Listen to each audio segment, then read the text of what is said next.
I'm Mo Rocca, and I'm excited to announce Season 4 of my podcast, Mobituaries. I've got a whole new bunch of stories to share with you about the most fascinating people and things who are no longer with us. From famous figures who died on the very same day, to the things I wish would die, like buffets. All that and much more. Listen to Mobituaries with Mo Rocca wherever you get your podcasts.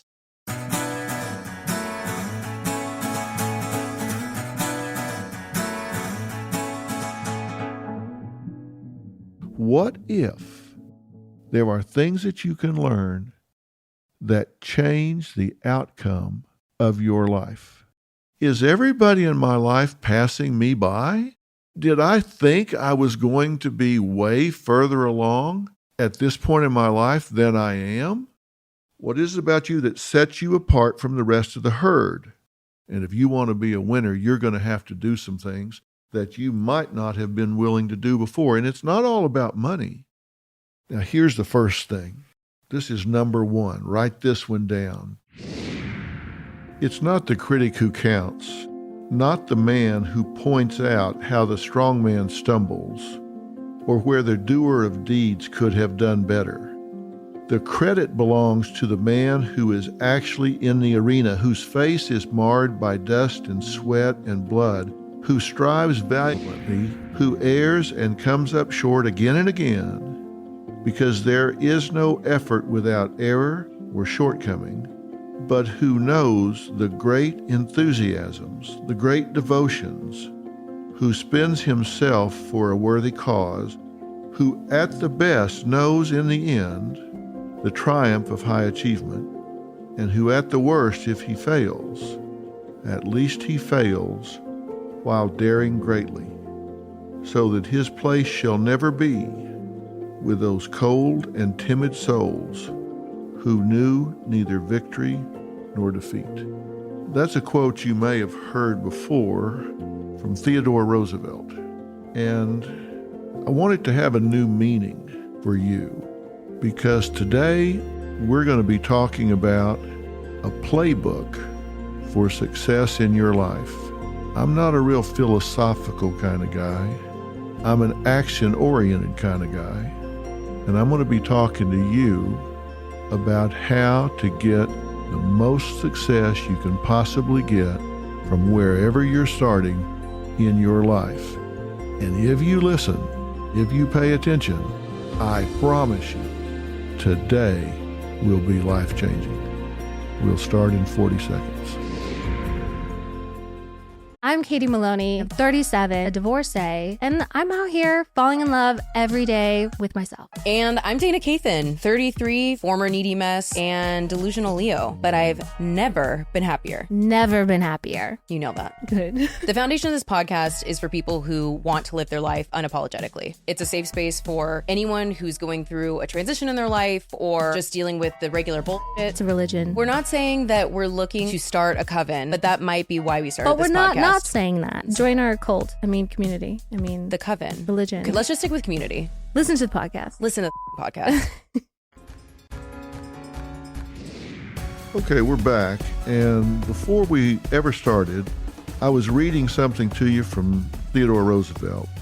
And the center of that, the guts of that, was the credit belongs to the man who is actually in the arena, whose face is marred by dust and sweat and blood, who strives valiantly. Now, he goes on to say it doesn't belong to the critic. Anybody can sit in the cheap seats and take your inventory and criticize you. And I promise there are people in your life who do that. Maybe it's your mother-in-law, maybe it's your dad, maybe it's your sister, your wife, your husband. There's probably somebody in your life who's really happy to sit back and take your inventory and tell you how you do things wrong in your life. Those are the people that you need to put on the outbound train to somewhere way away from where you are, because they don't help. What I want to talk to you about today is what you can do to maximize your position in life. And I don't care whether you're 18, 20, 48, 50, 70, it makes no difference to me. If you're in the game, you want to do as well as you can do. And here's what I want you to know. Right now, you have a playbook. Everybody has a playbook. The NFL just started this last weekend. So everybody's walking around learning their playbook for the season. They've all got plays. The offense have plays. The defense has plays. They've got a playbook. They're told to hold on to that playbook, and if they lose that playbook, it's their ass, believe you me. Playbooks are important, and you've got one. Whether you realize it or not, you have a playbook. You have a way of being in this world. You have an attitude of approach. You have standards, what you're willing to accept from yourself, what you're not willing to accept from yourself. But you have a playbook, and you run it every day. You get up and you run your plays. You've got certain plays you run. It might be how you approach your job. It might be how you approach your relationships. It might be how you approach your feelings about yourself. It might be how you approach your goals, but you have a playbook. But I'll bet if I said, okay, get out a pen, get out a pad, hit pause on this podcast, and start writing down your plays, I bet it wouldn't be long before you hit play again, because we don't ever think about that. And I'm going to tell you why. There is a real hole in our system. We go to school and they teach us how to read and write and add and subtract. They teach us about geology and biology. They teach us all kinds of subject matters, but they don't teach us how to live. They don't teach you how to deal with stress. They don't teach you how to deal with depression if it comes. They don't teach you how to handle it when you lose a loved one, somebody you care about dies. They don't teach you how to negotiate. They don't teach you how to interview. They don't teach you how to get what you want. I went to public schools all the way through, but they never taught me about goal setting. They never taught me any of that. So then we go out there in the world and, okay, maybe we learned how to do algebra or geometry, but nobody told us how to manage our lives. They didn't teach us any of those things. That's why I think there's a big void, and that's why Living by Design number 5 is so critical. And if you haven't listened to the first 4, I suggest you do. You don't need to necessarily listen to them before you listen to number 5, but this one is designed to give you a playbook. You think, well, wait a minute, you just told me I had a playbook. Yeah, I did, but you don't know what it is. And I want you to have a playbook that you learn and that you are familiar with. Now, what if by us having these conversations, you can learn some strategies, you can learn some behaviors, you can learn some steps that substantially change your life? What if by listening to these conversations that we're having here, you can pick up 1 or 2 things every time you listen to this that change the way you interact with the world, and it impacts your station in life. It causes you to have more money. It causes you to have more happiness. It causes you to have more peace. It causes you to have a closer walk with God. It causes you to have whatever it is that you value in this life. Would you not want that? For God's sakes, it's free. I'm sitting here telling you, you can have a better life, however you define better life, if you will just be who you are and reach for what you want and do it on purpose. What if there are things that you can learn that change the outcome of your life? Now think about it. We're here right now in September. The rest of this year is going to go by whether you're doing something about improving your life or whether you're not. September's going to slide by. October's going to slide by. You're going to be getting Halloween candy. Then it's going to be Thanksgiving. Then it's going to be time for Christmas. Then you're going to be sitting there making these idiotic New Year's resolutions like we do every year. That time's going to go by whether you're doing something about your life or whether you're not. I'm just saying, let's do something about it. Don't let this fall slide by like all the rest of them. Let's use these 4 months So you gain momentum, knowledge, know-how. So when you make New Year's resolutions this January, they're real. Here's the first thing I want you to know. I wrote a book back in 1998. I've talked about this in one of the Living by Designs before, but I wrote a book that had the 10 laws of life in it. Life law number 1 was you either get it or you don't.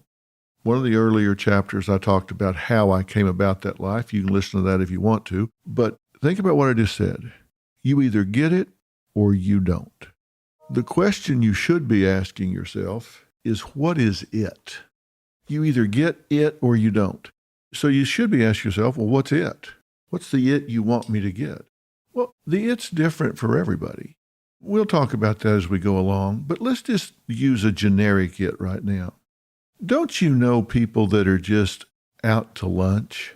I mean, whatever it is you're doing, they just don't get it. I mean, maybe you're going on a retreat at your job, and there's one person that's just always kind of out of sync. They just don't get it. Whatever it is you're doing, maybe it's team building or something, they just don't get it. Maybe you're going to have people over for dinner, and there's one guy that's just kind of standing over by himself. He just doesn't get it. He just doesn't get that this is just a time to socialize. Maybe you've got somebody there from work, and they just want to talk about work all the time. They don't get that, wait a minute, this is not work time. Or you've got people that are at work and all they want to do is talk about the weekend or football. They don't get that, no, this is work time. There are people that just don't get it. And it doesn't have to do with intelligence. It has to do with tuning in and reading the room, reading your life, figuring out what's going on with you and what you want. Looking around and asking yourself, is everybody in my life passing me by? Did I think I was going to be way further along at this point in my life than I am? If the answer to that is yes, what is it I'm not getting? What is it I'm kidding myself about? You know, before I started doing Dr. Phil, and I'm not talking about myself in the third person. I'm talking about Dr. Phil as an entity on television. Dr. Phil is a platform where we deliver common sense, usable information to people's homes every day for free. Before I did that, I had a trial science firm, and we lived in trial. You know, lawyers will get a case, and they may spend 5 years getting it ready, and then right before trial, it settles. If a lawyer takes a big case to verdict 5 or 10 times in their entire career, that's a lot, because big cases don't come along that often, and those that go all the way to verdict are probably not 1 in 10. They all settle or they get thrown out on motions in some way. The ones that actually make it all the way to verdict are pretty rare, but that's all we did. We did those that made it all the way to verdict, and we trained witnesses to tell the truth effectively, and we prepared all the documents and the graphics, and we chose the jury. We worked out trial strategy. We did everything. And we had an extremely high rate of success. We had a very high rate of predicting the outcome, much higher than our rate of success, but we could predict the outcome with extremely high success. But we also had a real high rate of winning our cases. And I'll tell you why. We out-prepared the other side. We just out-prepared them. We didn't necessarily have better lawyers. We didn't necessarily have better facts. We didn't necessarily have better clients. We didn't necessarily have better computers. We didn't necessarily have prettier graphics or better witnesses. We just out-prepared the other side. We knew their case better than they knew it. And we mock tried these things time and time again, and we would put on their case.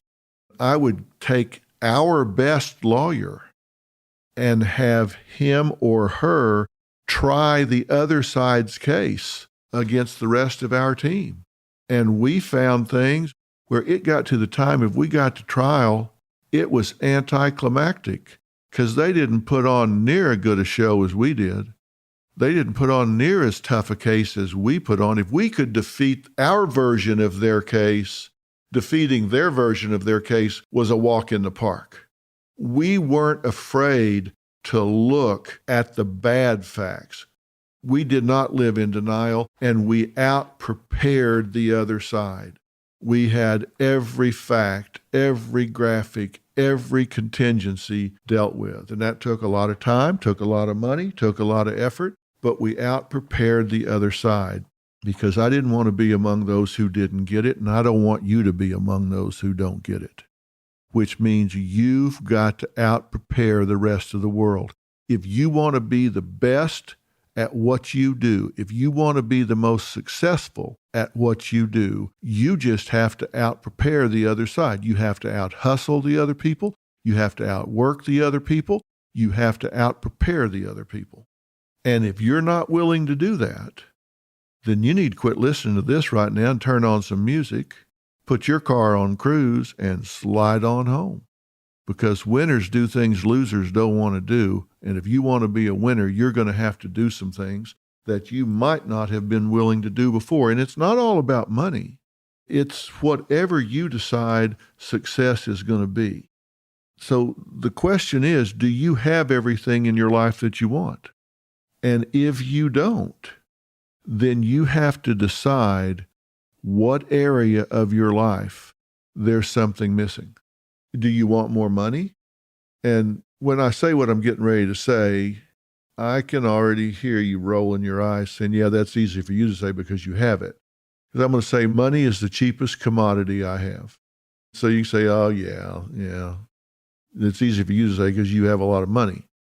Well, no, it's not because I have a lot of money. It's that I can replace money. I can't replace my health. I can't replace my relationship with my two boys. I can't replace my relationship with my wife. I can't replace those things. So they're not cheap commodities. If I run out of money, I've learned across my life I can make more money. That's why I say it's the cheapest commodity I have, because it's the one thing I can replace. If I get sick, I can't necessarily replace my health. But if I run out of money, I can just go get another job. I can go work harder. I can live cheaper. I can replace that. So if it's more money you want, okay, just decide, what's the realistic next level. The number one fear that people have in life is rejection. You might say, I was going to finish that sentence with failure. It's the same thing. If you fail, then the world has rejected what you have to offer, right? Let's say you open a business, you open a bicycle shop, and nobody buys your bicycles. Nobody brings their bicycles to you to get repaired. Well, then you've been rejected.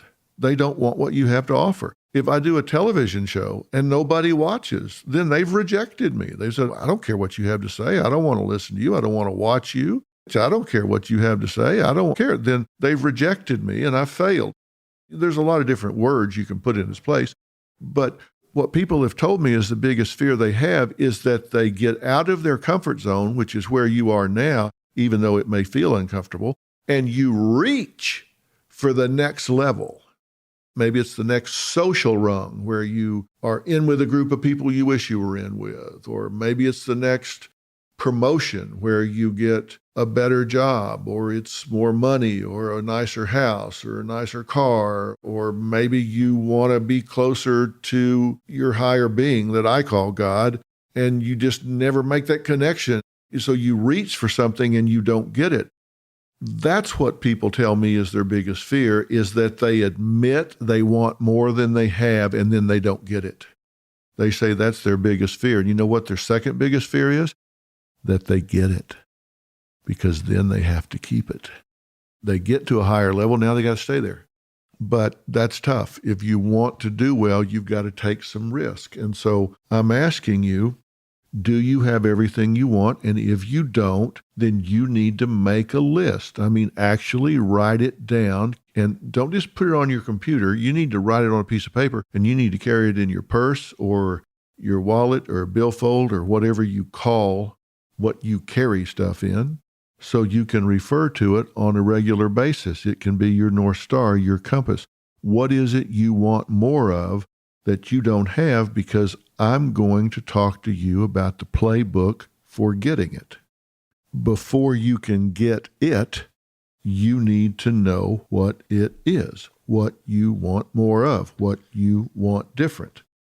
So let's talk about the playbook for success. I'm going to talk about the first thing in it. I said you either get it or you don't. That's just kind of an overarching backdrop to everything I'm going to tell you. You need to tune in and decide you're going to be someone that is situationally aware. You pay attention, you read the room, you see how people react to you, all the things that have to do with reading how things are going. That's just your backdrop. Now, here's the first thing. This is number one. Write this one down. You must have a defined image and never, ever break character. Let me say that again. You must have a defined image and never, ever break character. And what do I mean by breaking character? Let's say you have a defined image, and your defined image is that you are a serious player. You are somebody that can be counted on, you're reliable, you are the go-to person, and you want people to take you seriously, respect your intellect, respect your work ethic, whatever. If that's who you are, and that's the image you want to project, then you cannot go home on Saturday and get falling down, stumbling drunk, and go on Facebook and do a bunch of stupid videos that make you look like a jackass, and then go back to work Monday and expect everybody to take you serious in your image. You do not break character. Now, this character can have a broad range to the character. That doesn't mean you're in work mode all the time.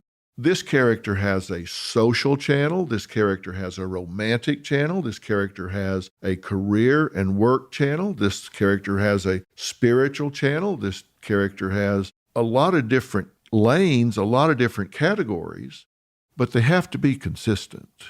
You can't be a serious brain surgeon and a falling down drunken clown at the same time.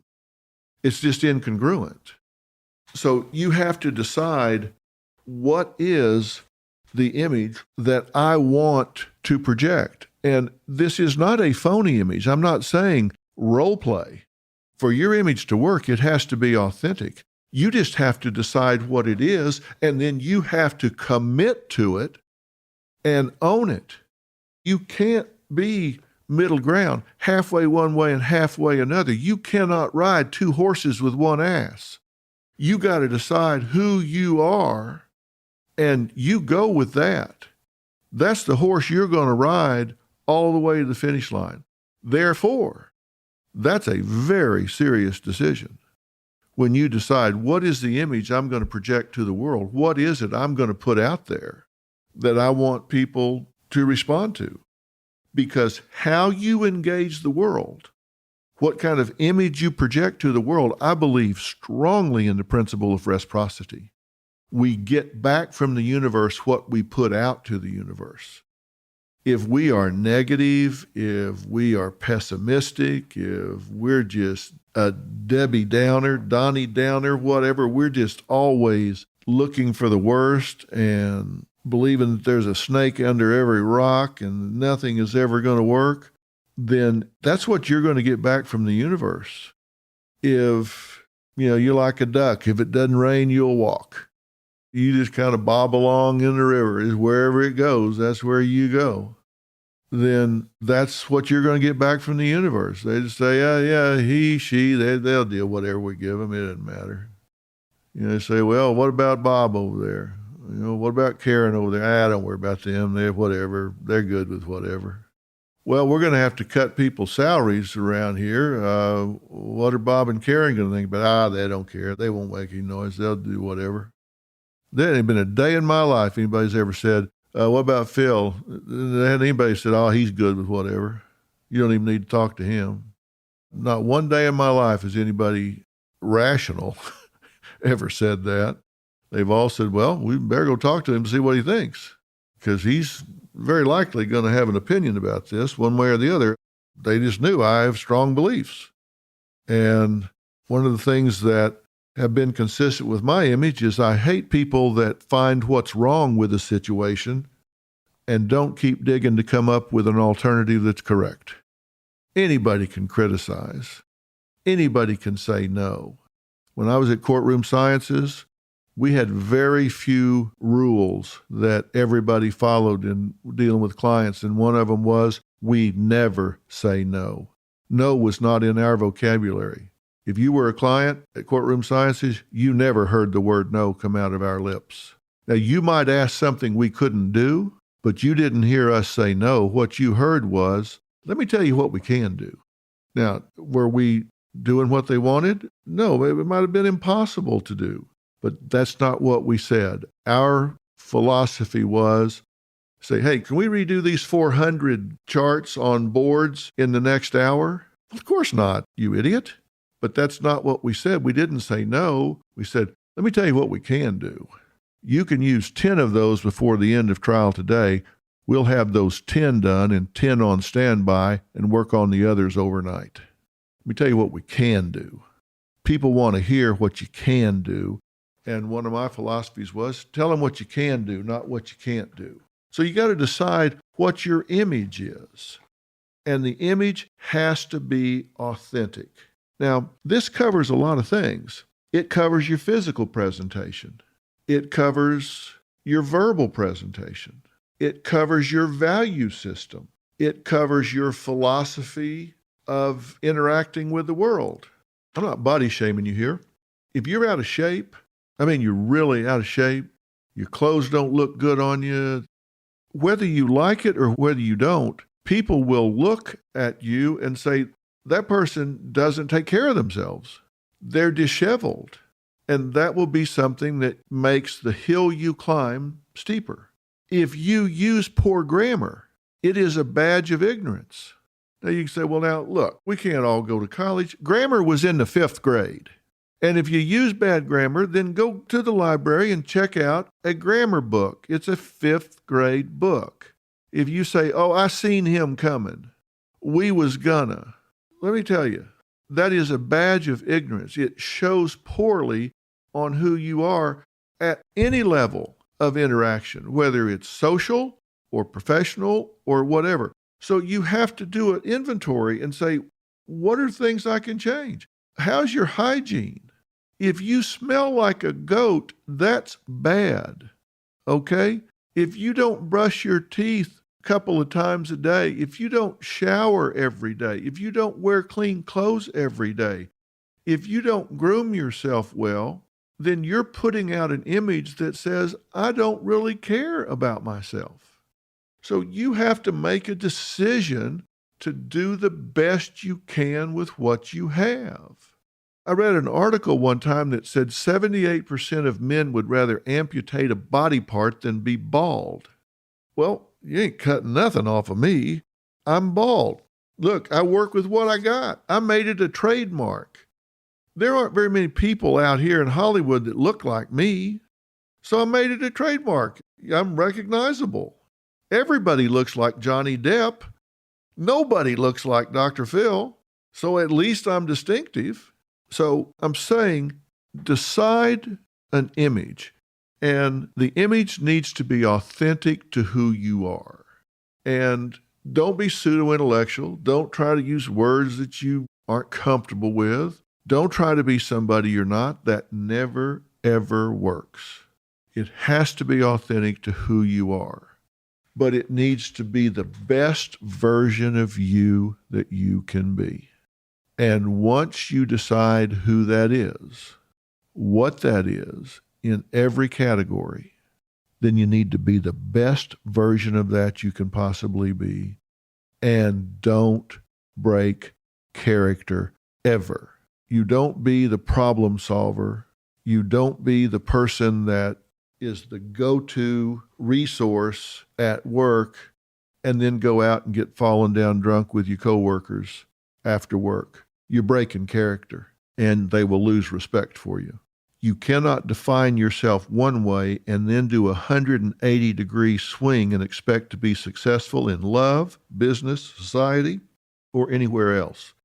It just doesn't work that way. And I don't know where you are in your life right now, but if it's not working for you, I've always said, if you're in a hole, stop digging.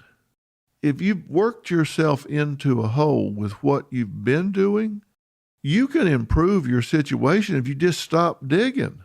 I mean, maybe you're rude. Maybe you're a jerk. Maybe it's just something about you that just grates on people.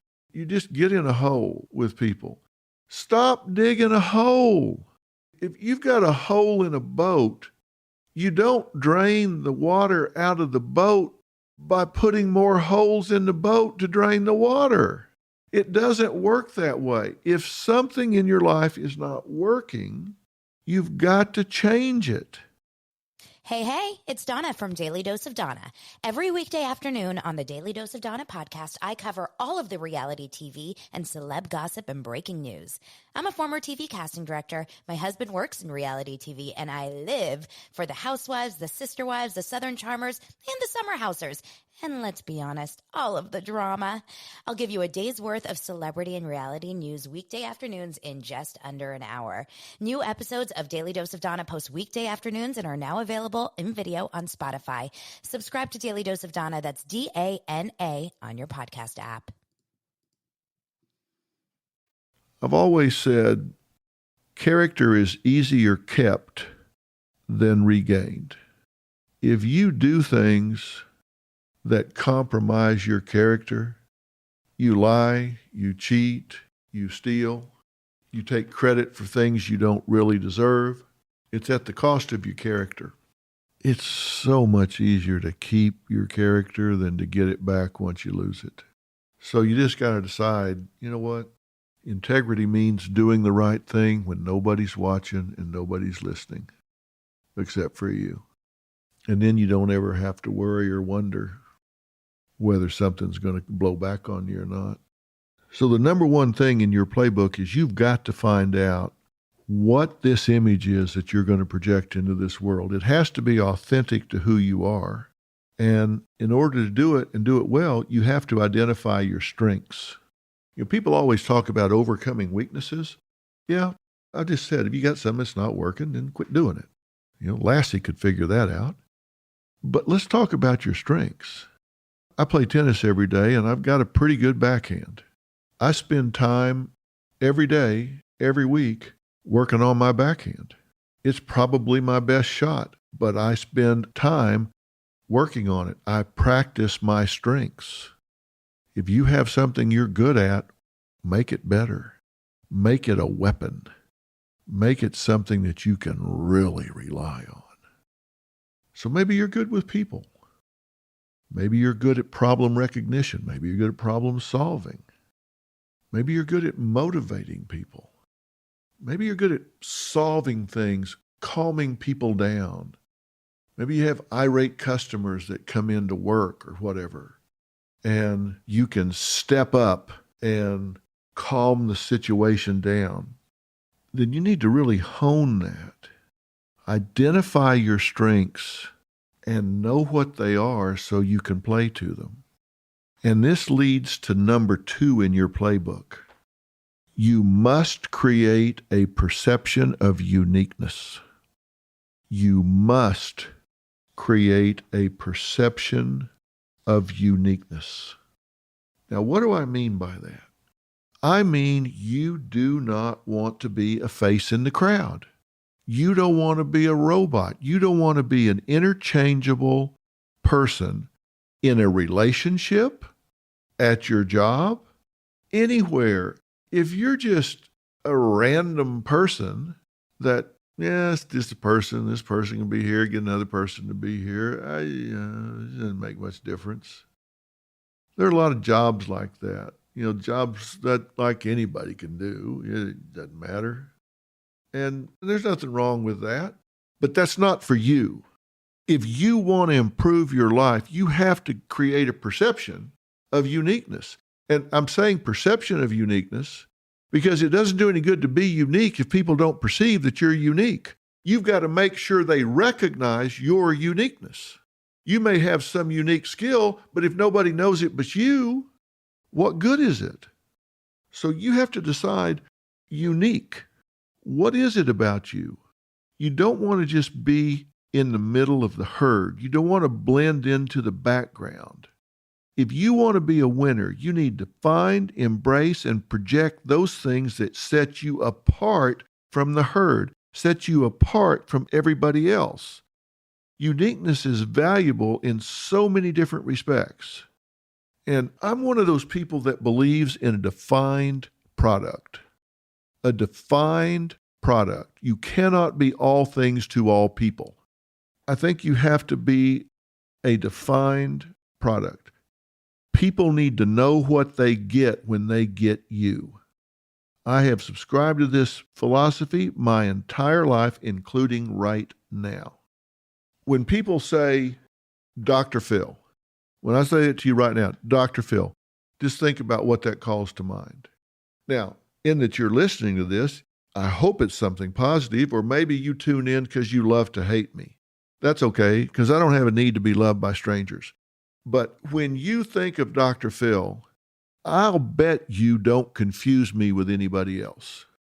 Now, there are other psychologists out there, there are other shrinks out there, there are other mental health professionals out there, but I'll bet you don't confuse me with any of them.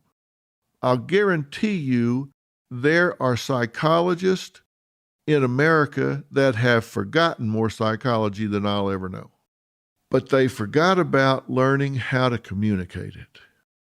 I've got some of them on my advisory board because I'll call them up. It'll be something really complex or whatever, and I think, okay, I want to make sure I've got this right. I want to make sure I've got the cutting edge information. And these men and women are the editors for the peer review journals. So I know they've got access to research that won't be published for another 18 months. So I don't give cutting edge information. I give ahead of cutting edge information. What research has shown that you can get from Dr. Phil that you won't see in the journals for another year and a half.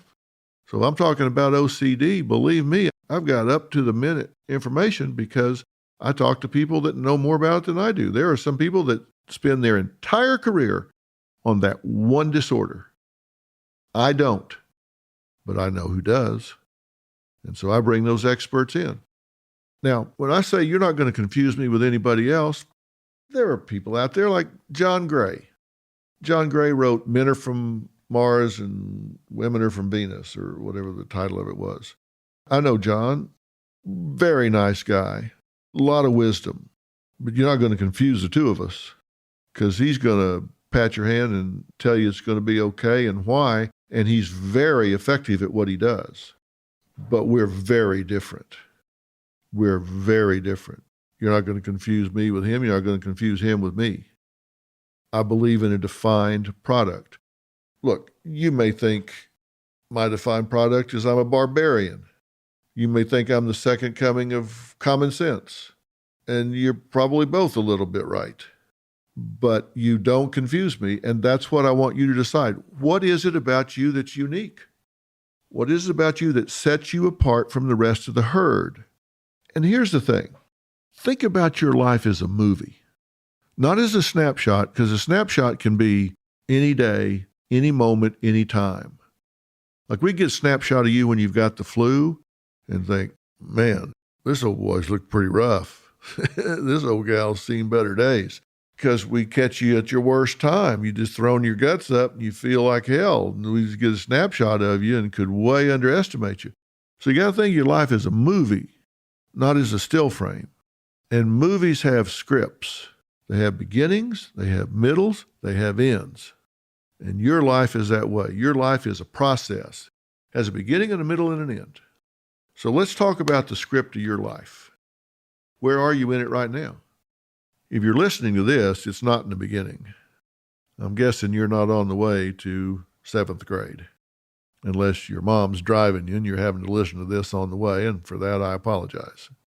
So you're probably at least in your 20s, maybe your 30s or 40s. So you're into the movie. Let's talk about the script from here forward. And here's the main thing I want to ask you. Are you starring in your own life? Are you the star in your life? Because if you don't star in your own life, who is? If you're not starring in your own life, for God's sakes, who is?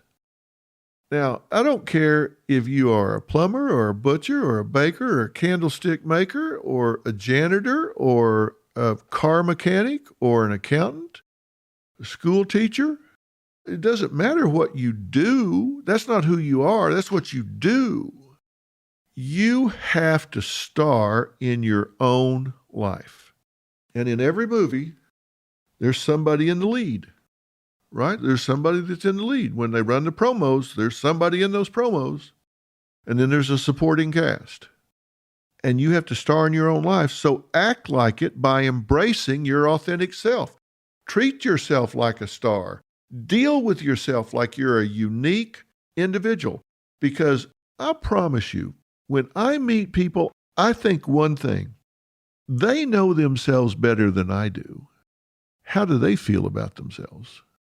Now, I figure I might know them a little bit or maybe a lot, but I don't know them as well as they know themselves. And if they treat themselves like crap, I figure, well, they know something I don't. They must not be worthy of being treated better because they know themselves better than I do, so I have to defer. They have a low self-image, poor self-esteem. I figure, who better than they to know what they deserve? Why would I question that? So where are you in the movie of your life? Are you the star? And are you embracing that image, that authentic self? How unique are you? And let me say this.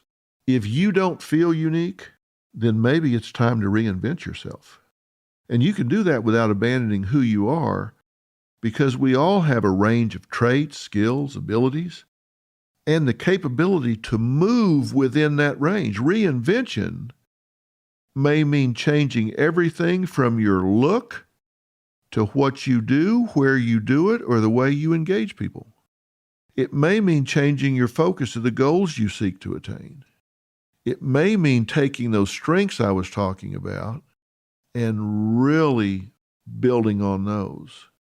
In one of the earlier Living by Designs, I talked about putting things on project status, not just having an awareness, but putting things on project status. It's like you can be aware that the garage needs painting, but it ain't going to get painted until you put it on project status, until you say, this weekend, we're painting the damn garage. That means no later than Thursday, we're going by Home Depot or Walmart, and we're going to get however much paint we need, and we're going to get drop cloths and brushes and rollers and whatever all we need, and we're going to have it there because when we get home Friday, we're going to paint the damn garage. It's going to take a couple of days, so we got to let it dry and put on coats or whatever. But we're going to paint it. That's our project this weekend. So no, we're not going to go play tennis. No, we're not going to the movies. No, we're not going to the zoo. We're painting the garage. That's our project for this weekend. That's when the garage will get painted and not before. That's when you will become unique and not before. When you put it on project status, that's when you will become unique. That's when you will star in your own life and not before. And like I say, maybe that involves reinventing yourself. We're in season 18 right now of Dr. Phil, if you can imagine that. And every season, when we wrap production, everybody takes 2 or 3 weeks and they kind of decompress and go do other things. But then we start meeting, not intensively at first, but we start meeting with the sole purpose of reinventing ourselves for the next year. What can we do to tell our stories better? What can we do to get our message across better? What do we need to attack that we haven't attacked full on before? This summer, for example, we cannot avoid the fact that the opioid crisis has reached epidemic proportions. And we are the sole platform that devotes all 60 minutes of the hour to mental health. We absolutely cannot delve into that. How do we do that effectively? How do we get people's attention? How do we educate without seeming pedantic about it? How do we deal with this in ways that we can motivate people for prevention and intervention? That was one of the things that we talked about. We're reinventing how we're approaching those stories, how we're dealing with this epidemic. And it involves taking it beyond our platform. Robin and I testified before a bipartisan committee on Capitol Hill about this last year. We're going to do some more of that this year. They've invited us back to talk about enabling some legislation for this. So we're reinventing ourselves to be relevant to what's going on. How about you? What can you take on? What do you need to do that's different? If you do the same thing over and over and over, then you get comfortable with it. It may be producing some results for you, but is it producing all the results you want? Let's talk about number 3. You must play big, not just long. Now, this is a big one. Some people, whether it's at work, making a presentation, a guest on television, a date with somebody they want to form a relationship with, they confuse quantity with quality. Shallow brooks are noisy. Still water runs deep. I've had so many experts on Dr. Phil, and I can tell you I've never heard anybody the day after one of them was on say, "Wow, that expert on Dr. Phil yesterday, did you hear how long she talked?" Never heard anybody say that. But I've sure heard people say, "That expert on Dr. Phil yesterday, did you hear what she said?" You got to play big, not long. You don't want anything you say to get lost in a sea of minutia. Let everybody else fight for floor time. Let everybody else fight for the microphone in the meeting. Let everybody else stick their hand up 10 different times. When you speak, have something to say. Speak with gravity. Make a pronouncement. Play big. Play dramatic. Take a position.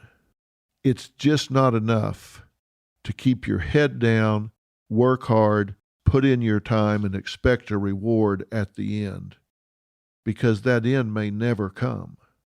It used to be different, but we're a highly transient society now.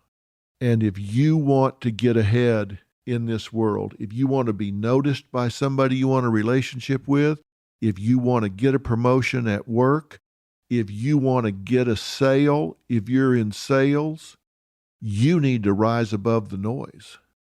What have we said already? We've said, number 1, you've got to define your image. We've said, number 2, you have to be perceived as unique. And number 3, you got to play big.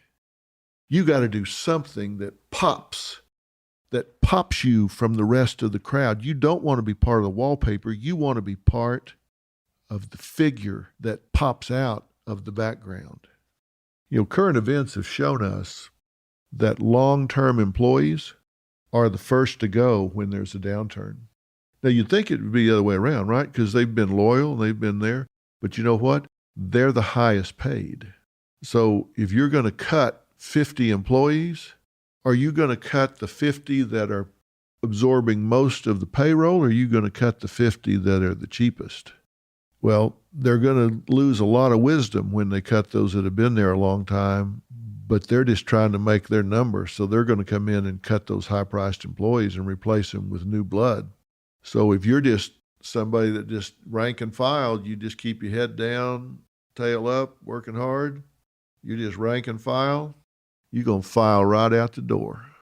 You got to be unique and you got to play big. So when they start thinning the herd, they go, "Oh, wait a minute. Not her, not him. You can take those other 44 over there, but you better cut this one out of the herd because this one is unique. This one has really distinguished themselves."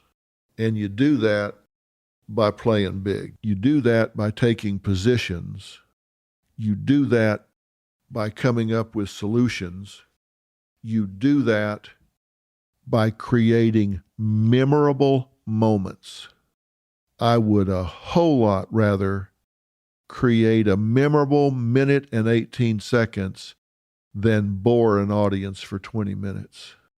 When it's your turn to be in the spotlight, whether it's home, whether it's at work, whether it's in a social setting, you want to establish yourself in a strong way. You want to play it big. You need to be the one who makes an impression.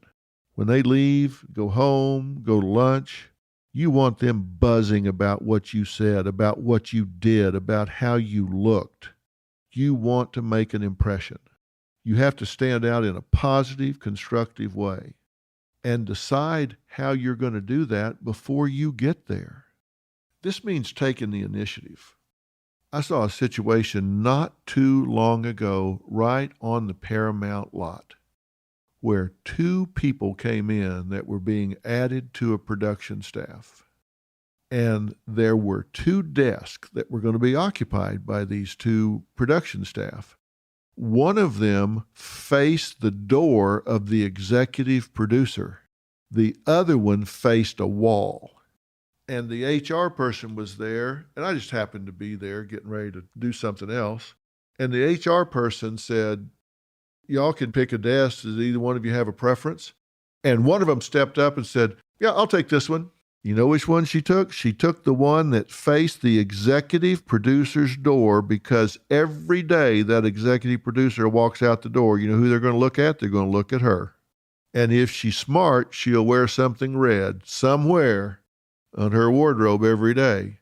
She'll pop, and she'll have a big smile, and she'll have something that makes her play big. And when that executive producer comes out frenzied, afraid, looking for something, and particularly if it's not her job, she'll say, you know what? That's not my job, but if you'll give me 60 seconds, I'll find it for you. She will make herself indispensable. That other woman, she's going to be over there counting mortar joints, staring at the wall, because this person had a philosophy, assert myself. When I get an opportunity to take the initiative, I'm going to take it. I'm going to play big. I'm going to position myself in a way that works. So one was prepared, the other one wasn't. That one is starring in her own life. Sometimes it can be just that simple. Okay, I see by the clock on the wall that I need to stop. I don't want to play long. I want to play big. I've given you 3 things for your playbook. I have a total of 16. I want you to think about these 3. Let me give you a little preview of what we're going to talk about. We're going to talk about learning to claim and accept praise. We're going to talk about learning to become essential. We're going to talk about knowing what your real currency is. We're going to talk about something called Goals Acquisition Training, GAT, how to set a goal and achieve it realistically, how to build a timeline and an action plan. We're going to work on this playbook, and you are going to become equipped to get what you go after. And once you get your mind around this, once you get your hands around this, think what an edge you have over the people sitting next to you, around you, that haven't been in on this conversation. They come to work just like they have every day for the last 5 or 10 years. They walk down the mall just like they have before. I want you to have an edge. I want you to live on purpose. So we've covered 3. There are 16, and some of those have subparts. Now, what I would like for you to do between now and when we talk next is really work on this image. Who do you want to project to be? What are your strengths? How can you be unique? How can you star in your own life? Ask people, hey, what do you think my biggest strength is? Ask 10 people, what do you think I'm best at? What do you think my biggest strength is? Now they go, what are you pulling for compliments? As a matter of fact, yes, I am. I want to know what you think my strengths are. Why are you asking that? Does it matter? What do you think are my strengths? I'm making a list. I'm checking it twice. Write your own things down. Look back. See what's worked for you across time. Really build out your list of strengths. Build out your image. Because I want you to change enough that people are going to notice there's something different about him. There's something different about her. They're carrying themselves different. I don't know. They just seem more together. So I want you to really pay attention to that. Work on this image. Work on your strengths. Work on how to define your uniqueness, because that's going to be the core of where we go. I want to make this work to the point that you are going to be so glad you listened that you're going to tell everybody you care about. I'm Dr. Phil. We'll talk again.